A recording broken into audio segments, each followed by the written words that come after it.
오늘 본문 말씀은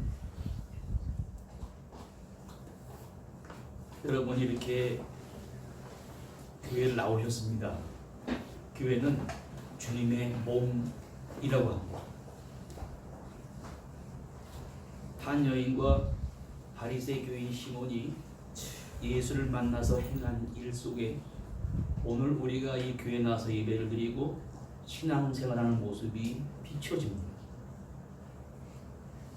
그 비춰지는 모습을 보고 우리의 모든 신앙을 한번 점검해 보시고 주님이 원하시는 뜻이 무엇인지, 오늘 이 시대의 신앙생활을 하더라도 하나님께서 원하신 뜻이 무엇인지를 발견하시고 은혜 받는 시간 되시기를 바랍니다.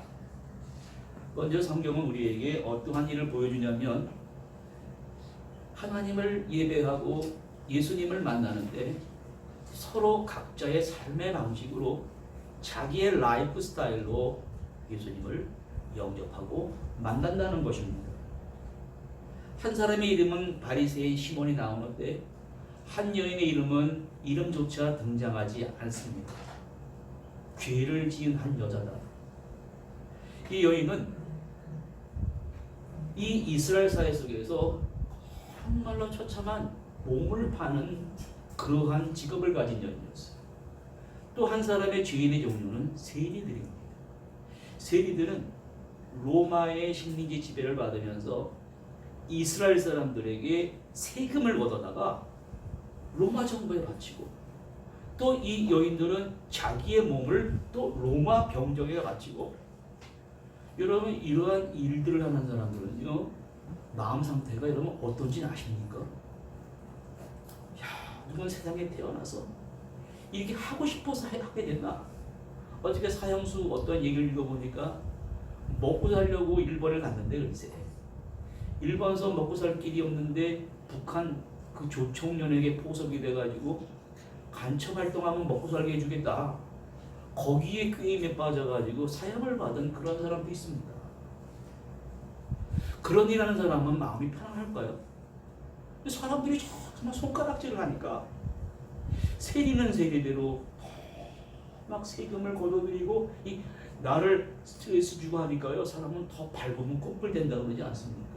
더 걷어다 갖다 주고, 이 여인은 여인대로 내가 이런 직업을 가지려고 태어났다. 살다 보니까 여러분, 이들의 감춰진 마음을, 감춰진 슬픔을, 그들의 정신세계에 갇힌 것을 누가 터치할 수 있겠습니까? 이 여인은 예수가 하나님의 아들이라는 이야기를 듣고 일말의 희망을 갖기 시작합니다. 나만이 간직하고 있는 은밀한 아픔과 문제를 차분히 해결해 줄 것이다 하면서 예수님을 이렇게 진심으로 영접을 합니다. 바리새인도 이유와 목적을 가지고 영접을 하는데, 당시에는 호텔 같은 게 없으니까 한 마을에 반가운 손님이 오면은 부자인 사람의 집에가 대접합니다. 바리새인 시몬의 집에 대접을 합니다. 사람에게 보여주기 위해서. 많은 사람들이 유명한 랍비를 모시면 칭찬을 받기 위해서. 그런데 성경은 빠르게 어떻게 분위기를 반전시키냐면, 내가 사랑하는 예수님이 바리새인 시몬의 집에 들어갔다는 얘기를 듣고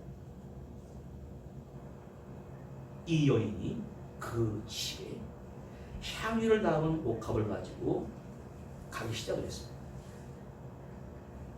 유대인들은 집에 사람들이 들어오면은 그 예법이 있는데, 먼저 들어오면은 나가서 상대방의 어깨에 손을 얹고 볼과 볼을 대고 또 입맞춤을 한 거 끌어안고, 당시에는 사막 지역에 먼지가 많이 나니까 땀 냄새, 발 냄새가 많이 납니다. 그러면 주인이나 종들을 시켜서 시원한 찬물을 가져다가 앉힌 다음에 발을 깨끗이 씻게 합니다.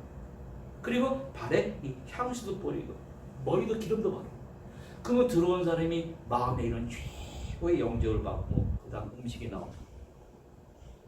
근데 시몬이라는 사람은 이러한 절차를 지키지 아니하고 음식부터 내왔습니다. 그 그 순간에 바로 그 여인이 등장을 한 거예요. 근데 모든 사람들이 음식을 먹다가 그 동네에 가장 유명한 그 죄를 지은 여인의 등장 앞에 완전히 찬물을 끼치는 것 같은 분위기가 됐습니다. 근데 이 여인이 한 일이 뭐냐면은 들어오자마자 울기 시작합니다.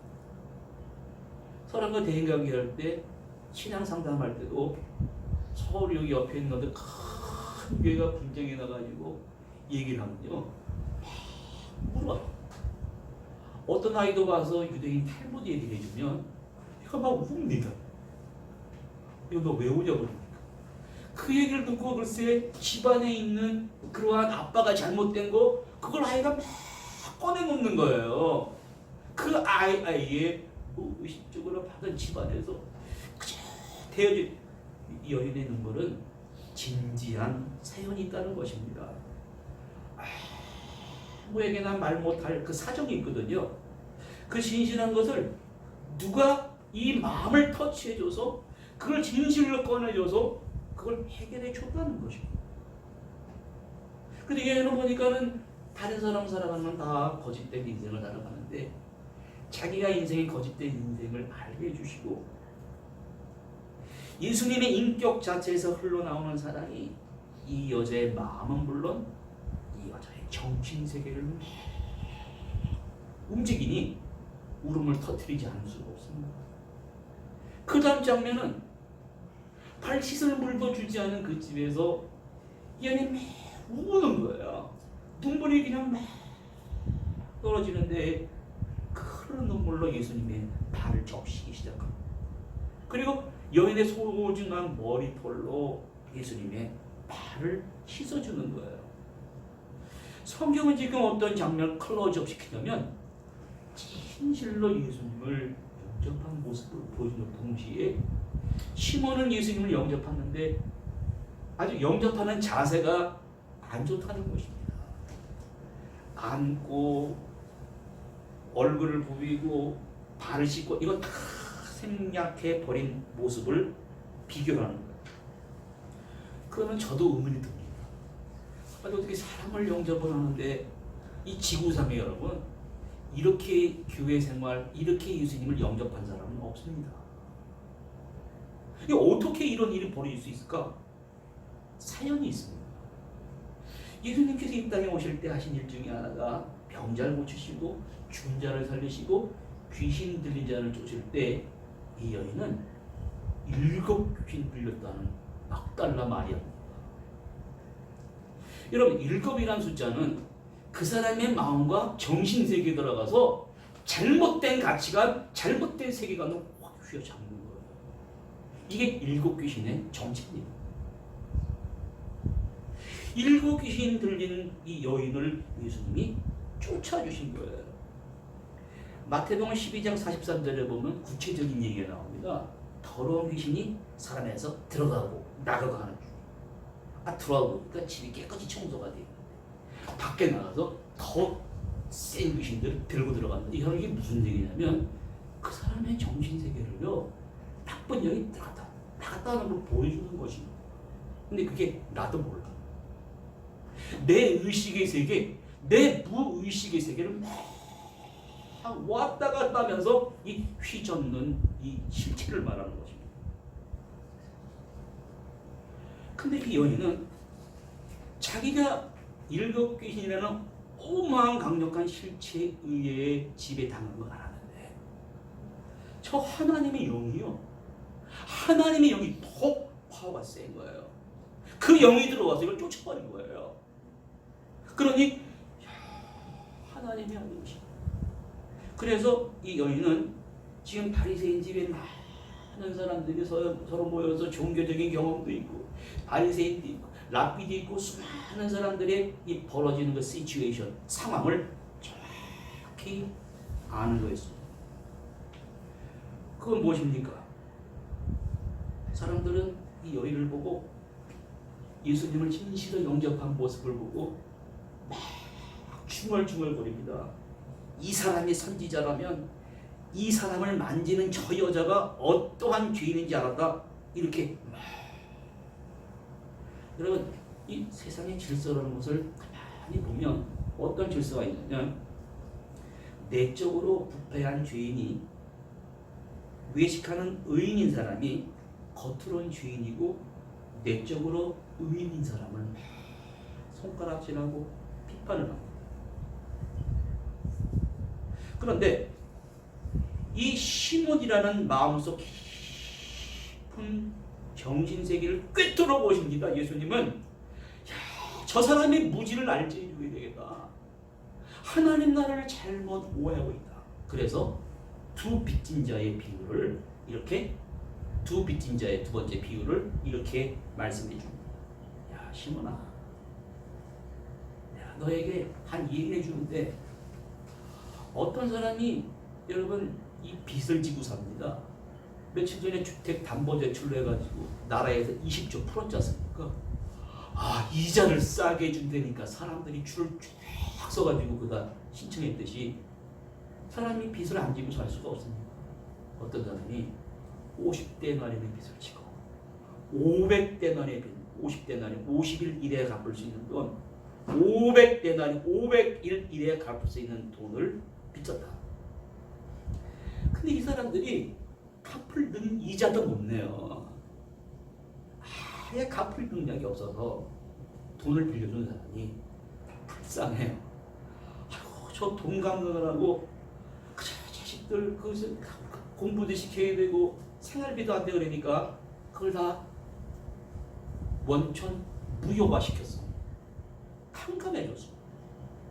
그러면서 예수님이 시몬에게 이러는데 두 사람 중에 누가 너 돈 빌려준 사람에게 감사한 말을 했느냐 하니까 이 시몬이 뭐라 그러냐면 그거야 500데나리온 빌린 사람 아니겠습니까? 그래 맞다 이런 말씀하십니다. 그래. 여러분 이 말씀을 왜 해주시냐면 우리가 모든 하나님의 자녀로서 이 자리에 용서받은 죄인들로 나와 있는 것이다. 그런데 문제는 내가 얼마나 탕감을 받았느냐. 하나님 앞에 지은 죄의 값을 탕감받는 사람을 이라는 것을 모르고 살면 그 순간부터 문제가 터지기 시작합니다.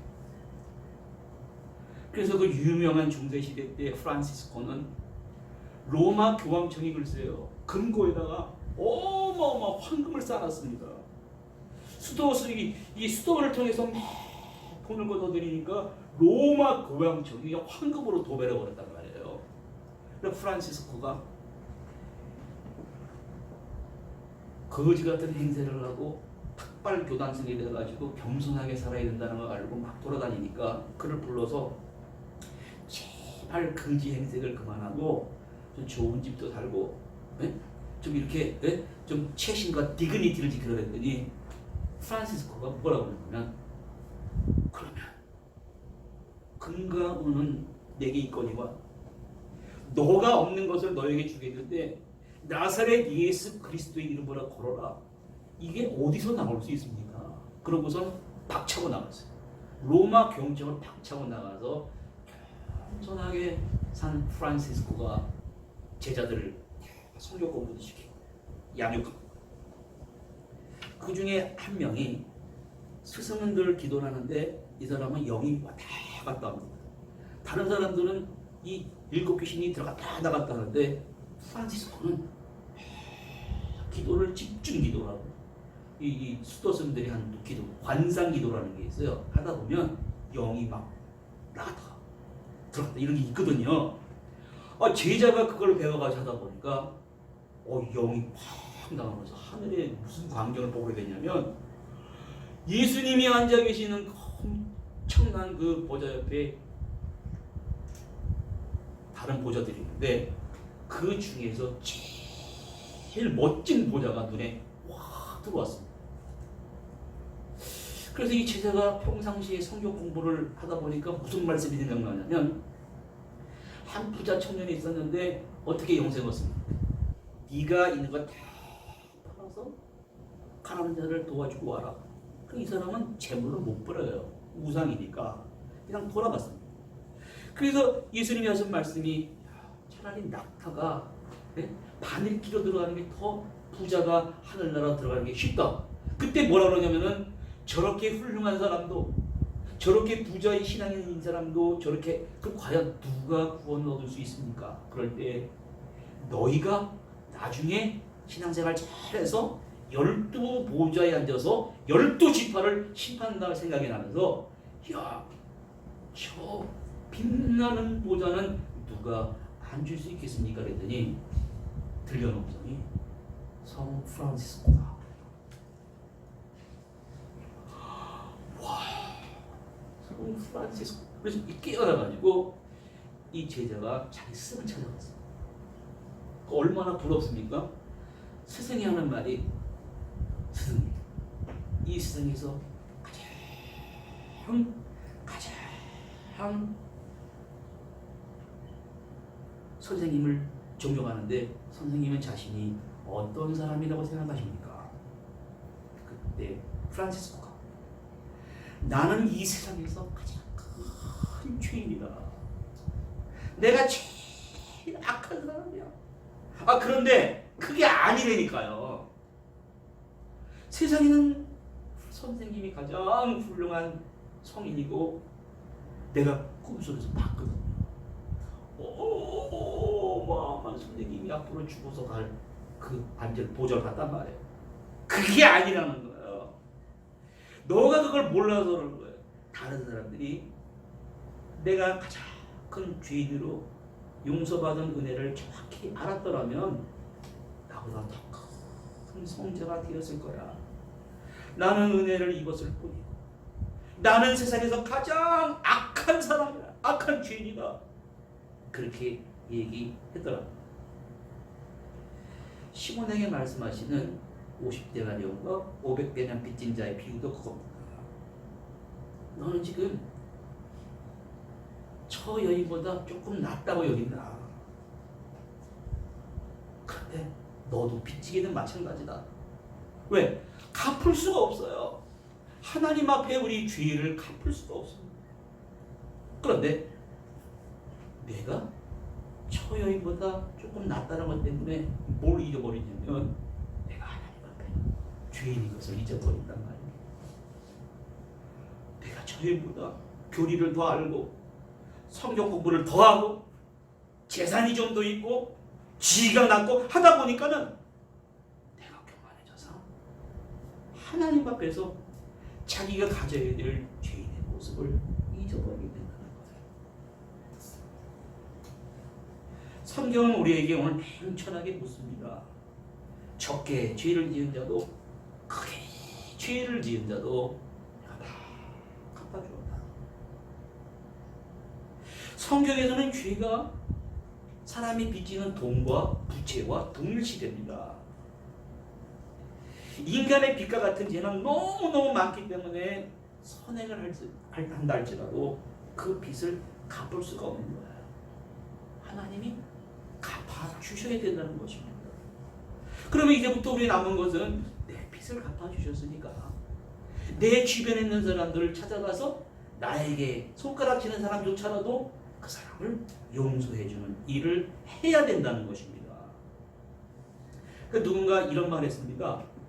자신이 하나님께 대하여 지은 죄가 엄청나게 많다는 것을 깨닫는 사람은 남들이 자신에게 끼치는 손해를 생각지도 않고 이게 작게 나타나는데, 반면에 다른 사람이 나에 대해서 손해를 엄청나게 끼친 것을 과장해 보는 사람은 자신의 잘못을 보지 못하고 이게 작게 보인다는 것이에요. 두 사람의 모습을 보고 마지막 주님의 결론이 나옵니다. 한 여인은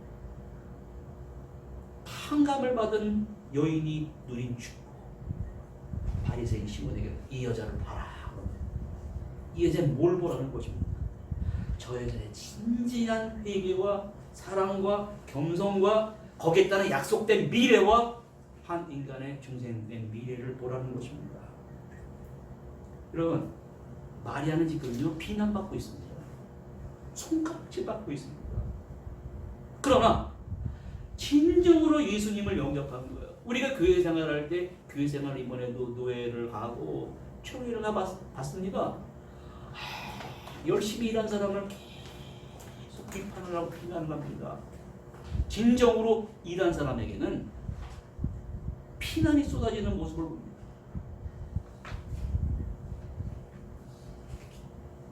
지금 예수님이 이러한 결론을 냅니다. 이 여인에게 뭐라고 그러냐면은 내 죄 사함을 받았다 그럽니다. 다른 사람들은 너를 죄인이라고 손가락하지만 너의 죄를 내가 사해준다. 그런데 바리새인들은 자기가 조금만 선행을 베풀면서도 자기가 구원받은 선민이라고 착각을 하고 있는 거예요. 하나님의 은혜로 인하여 믿음으로 말미암아 구원을 얻는 하나님의 선물임을 우리에게 보여주고 있습니다. 그리고 여기서 우리가 또 캐치해야 될 것은 진 빚을 갚을 수 없다라는 게 도대체 무슨 말인가 보면 사람은 아무리 자기가 의롭게 살아보려고 노력하더라도 의롭게 될 수가 없습니다. 바리새인들은 처음부터 이런 사람들이 아니었거든요. 자기가 스스로 의인이 되고 바르게 살아보려고 했는데 이렇게 돼버리는 거예요. 하나님을 섬긴다면서 돈을 섬기는 사람이에요. 깨끗하게 산다고 막 하면서 남에게 보여주기 위한 사람이 되어버립니다. 그래서 사도 바울은 뭐라고 했냐면 오라 나는 공고한 사람이로다. 누가 나를 이 사망에서 건져낼 수 있을까?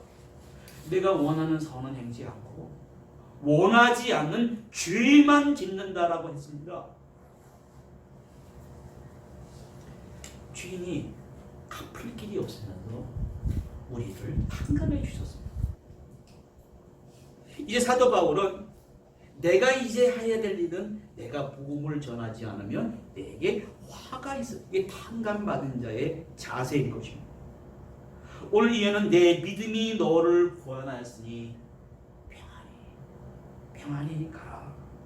이 여인에게는 주의 강한 부채의식과 내가 주님께 용서받았다라는 탕감의식이 합쳐져서 이러한 귀한 사랑을 유발시킨 것입니다.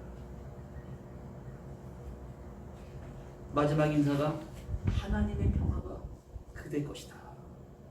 이 여인에게 어떠한 결론이 임하냐면 예수님이 십자가 지고 돌아가셨을 때 12제자들은 다 도망갔습니다. 그러나 이 여인은 영으로 분별한 거예요. 7 귀신 들린 그 영, 축사시켜주신 그 영을 영으로 예수님 알았기 때문에 저분이 십자가에 돌아가신 것이 아니라 안식일날 향유를 발라는 안식일이 종교법이 금지랍니다. 안식일이 지난 다음에 무덤을 찾아 들어갔습니다. 거기서 한 일이 뭐냐면 또 울어요. 누가 우리 주님의 시신을 가져갔습니까? 하염없이 막 웁니다. 주님이 바로 그 여인에게 나타나셨습니다. 갚을 수 없는 빚을 십자가의 하나님의 자기 희생의 모습을 보여주시고 그 여인에게 나타나셔서 마리아의 이름을 불러주십니다. 오늘 여기서 뭘 들어가야 되냐면 한 여인의 정신세계를 장악했던 그 실체가 사라져버렸다는 것입니다. 장자라는 사람은 그의 책에 이런 말을 합니다. 흐르는 물은 거울로 삼을 수 없다. 사람들이 자기의 모습을 내면의 모습을 들어보려면 흐르는 물은 항상 변화되는 것을 찾을 수 없고 고여있는 곳에 가야 자기의 모습이 비춰진다는 것입니다. 겉모습이 그 사람의 행복을 결정하는 것이 아니고 외모를 쫓고 겉모습을 쫓는 사람들은 자기 안에 있는 천사를 내쫓아버리고 그들의 정신세계에 악마를 반기는 어리석음을 범하게 됩니다. 미국 사회에 큰 충격을 미국인들이 충격받은 일이 있었습니다. 2014년도에 경찰국은 그 수많은 사람들에게 그 영화의 영웅인 로빈 윌리엄스가 있어요. 죽은 시인의 사회, 알라딘에서 그 주인공 역할을 한 사람, 모든 사람들이 로빈 윌리엄스를 사랑하고 존경하고, 야, 100년에 한 번 나올까 말까 한 그런 사람이다. 돈도 많이 벌었습니다. 그런데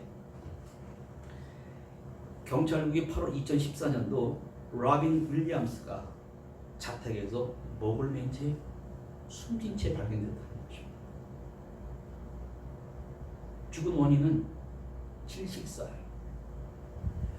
이 로빈 윌리엄스가 파킨슨시 병을 앓아요. 막 부들부들 떨면서 그러다 우울증을 앓았어.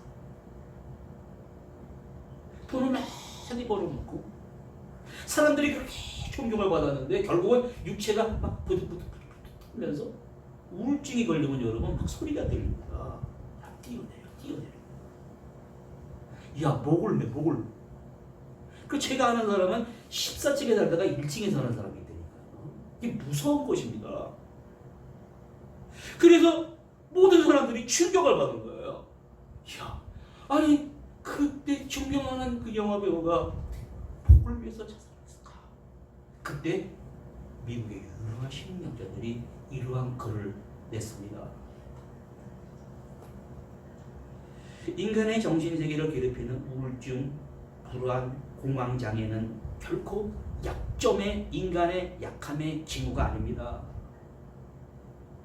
이 증상들은 너무너무 오랫동안 모든 사람들에게 예외 없이 강하게 막 지배한다는, 노력한다는 신호입니다. 로빈 윌리엄스의 비극적인 죽음에 따라 우리들은 지금부터 당신들에게 특별한 인식이 요구됩니다. 그 여러분들이 로빈 윌리엄스와 같이 겪고 있었던 그 돕기 위해 당신의 페이스북의 한 월 공간에 이것을 반드시 공유해 주십시오. 그건 뭐냐면 고통받는 사람들이 결코 혼자가 아니라는 것을 보여주자는 것입니다. 우리 중에 3분의 1은 이런 일을 다 겪는다는 거예요. 그들에게 가장 필요한 것은 위로와 사랑과 지원 서포팅입니다. 그 도움이 절실히 필요합니다. 이러한 글을 냈습니다. 여러분, 사람 속에는요 천사의 얼굴을 그리며 살아갑니다. 어떤 때는 악마의 얼굴을 그리며 살아갑니다. 오늘 성경은요 악마의 지배가 되다가 그 모습이 사라지고 아름다운 천사의 얼굴을 그리며 산 여인이 있습니다. 그런데 악마의 얼굴이 되고 싶어 되는 게 아니에요. 에덴 동산에서 뱀이라고 하는 그 실체는 뱀이 아니에요. 아주 영리한 실체입니다. 나하시라는 뱀의 어원의 뜻이 점을 친다. 내 경물 따라라 그 말이에요. 하나님 말씀 따르지 말고, 야, 너 지식 있잖아. 너 돈이 있잖아. 하나님이 정말 이 동산의 모든 실과를 먹지 말라 그랬느냐? 아니다. 너가 먹으면 하나님처럼 돼요. 하나님이 선악을 아실 것이니라. 막 부치니까요. 무의식적으로 따라가는 거예요. 오늘 성경 말씀은 우리에게 물어보는 거예요. 이러한 인생에 대해서 이러한 사탄과 악마와 뱀과 나시의 얼굴을 그리며 살아갈 것인가? 아니면 한 여인이 있었는데 이 여인은 천사의 아름다운 얼굴을 그리며 산 사람이었다는 거예요. 그 모습은 예수님을 나가서 죄를 자복하고 회개하고 울면서 전폭적으로 자기의 머리털을 씻고 향유를 붓고 그 발에 입을 맞추고 이러한 진지한 행동이 있을 때 예수님은 말씀하십니다. 내 믿음이 너를 구원하였으니 평안히 가라. 오늘 이러한 구원과 감격과 평안 속에서 살아가시는 성도님들이 되시기를 간절히 바랍니다. 기도하시겠습니다. 하나님 아버지, 예수님을 영접한 두 사람의 모습은 제각기 다릅니다. 오늘 이 모습을 통해 우리의 당면한 잘못된 모습을 들여다보게